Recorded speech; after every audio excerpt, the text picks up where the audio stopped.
Hey guys, Ash here from C4 Tech, and in today's video we're going to be checking out the camera performance of the Moto G4.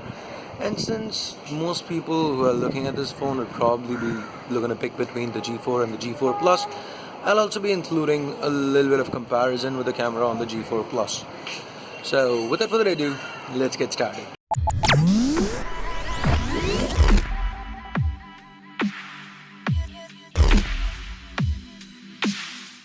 The Moto G4 has a 13 megapixel rear camera with an f2.0 aperture, and there's no laser assist for autofocus. The images are quite good under well-lit conditions. Zoom in and you can find a bit of noise. The detail levels are acceptable. To give you a better idea, let me show you the pictures side by side with those shot via the 16 megapixel rear camera of the G4 Plus. The ones to the right were shot with the G4 Plus, and you can see the little plus to the top right corner to indicate the same. The G4 Plus handles colors better. The dynamic range is about the same. Cropping to 100%, you notice there's more details in the images shot with the G4 Plus. The noise levels are also noticeably lesser. Under artificial lighting, we see a similar trend.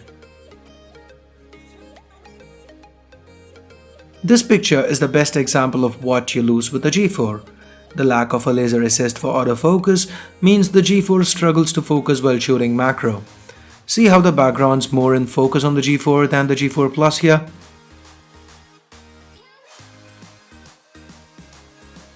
The G4 performs quite decently under low light. There's a bit of a purple hue that creeps in. The images are okay, but compared to the G4 Plus, the G4 Plus just does a much better job here. The colors, the detail, the noise levels, the G4 Plus is just better.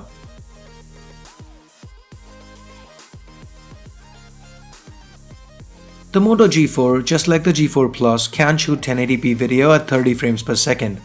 There's some over-sharpening going on, and the camera does hunt for focus quite a bit.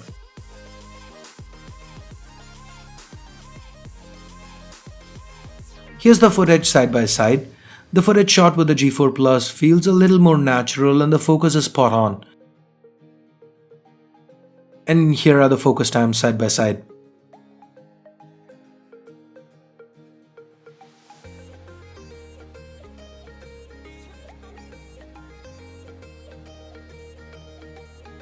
Since both phones port the same front cameras, the performance is identical. Decent images with ample detail, a little saturated. Now, the G4 did not overheat in our gaming review, and with the camera, both the G4 and G4 Plus's performance have improved with the latest firmware. That said, there still are some issues. This is the G4 fresh and cool. And this is the G4 after I shot a 4 to 5 minute video clip and about 30 images over a period of 15 to 20 minutes. You can notice some lagging and the shutter response has become abysmal.